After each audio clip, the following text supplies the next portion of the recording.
12:39 a.m. Colleen is giving Danica advice about the situation. For boys, it's different. I know you do everything with all of them like you do with him. Like you're good mates with all of them. And I don't want to be standoffish with him, because that's what I feel like I'm going to have to be, is standoffish with him.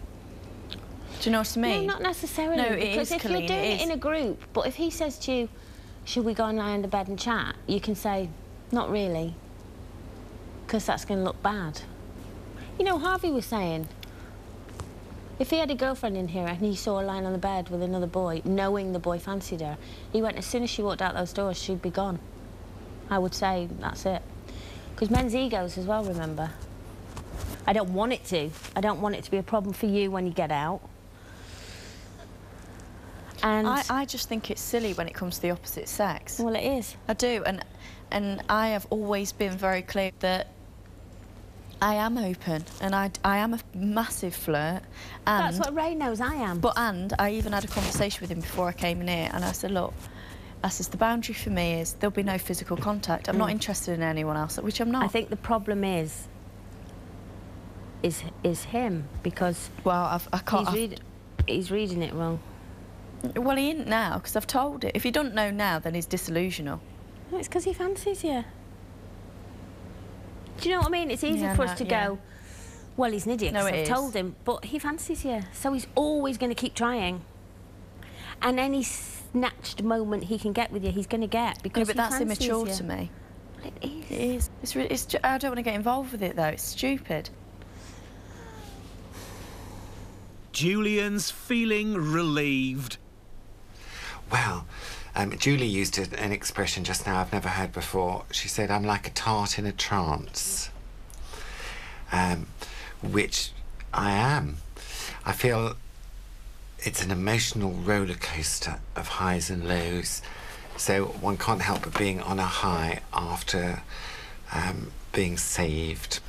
I didn't want to go home, and so I was delighted. Why exactly did you not want to go home? The shame of being nominated and the shame of being unloved and sent home.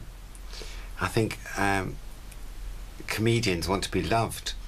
That's why we go on stage every night, in order to hear the applause. That's that we need constant reassurance, Big Brother, and so that this is exactly the same high as doing a show and being applauded.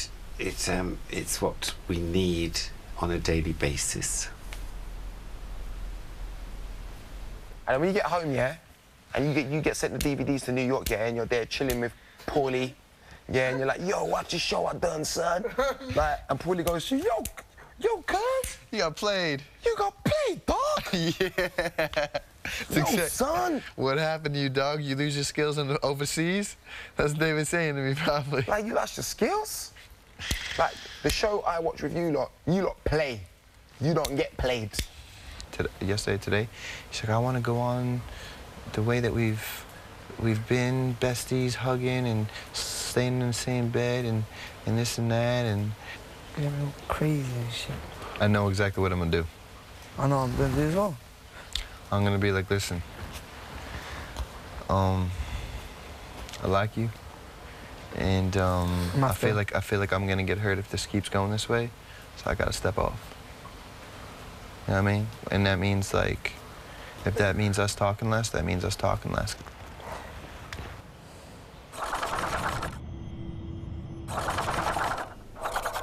(1:17 a.m. Ryan and Danica are discussing Ashley and the situation. What are they talking about? They lot. Fuck knows. I've removed myself from a situation. Was anything? Yeah. About me? Oh, no. Prince Lorenzo and the situation have come to talk to Big Brother about Danica.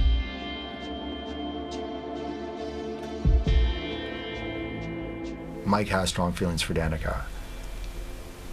I think he knows that I also have strong feelings for her, and he feels that I'm invading his space, and he doesn't like it, and it makes him upset. One minute, you know, I have Danica holding my hand, and telling me to get her number, and she's gonna miss me, or doing secret handshakes.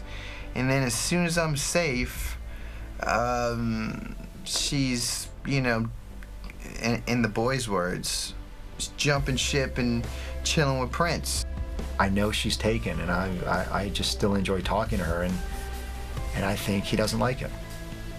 Flips me, because if you're my bestie, don't you want to spend a little time with him, you know, on the night that eviction could have happened? Instead, she spent the night with Prince, which kind of upset me a little bit. I intend to have a man-to-man talk with him and ask him what's really bothering him and why he feels threatened by me. Just when she speaks, you know, like, I laugh. When I look at her eyes, you know, I really can't get enough of that girl, you know? I do like her, I really do. But the more the time goes by, I feel like she's gonna keep letting me down. And sometimes love is blind. If she weren't dating anybody and I met her, she's the type of girl I could marry. He's been saying to me he finds it really awkward to speak to me because he feels like the situation hates it. Which is true. Which is true. How horrible is that? Why is he being like this now? Don't know. Well, you know why. He's starting to get a bit cocky, isn't he? No. She just uses me when she needs to get close to maybe some of the, you know, some of the others, or in her time of need. And even if she was to break up with her boyfriend and I was to dive head first like I usually do, I would definitely have to get that prenup. My plans right now are to go to bed, wake up tomorrow, think all of this through, talk to Mike, and try to work it out. And if that doesn't happen, if he doesn't understand, I think it's going to be a very ugly next couple days. Whoa. Let's get under the carpet.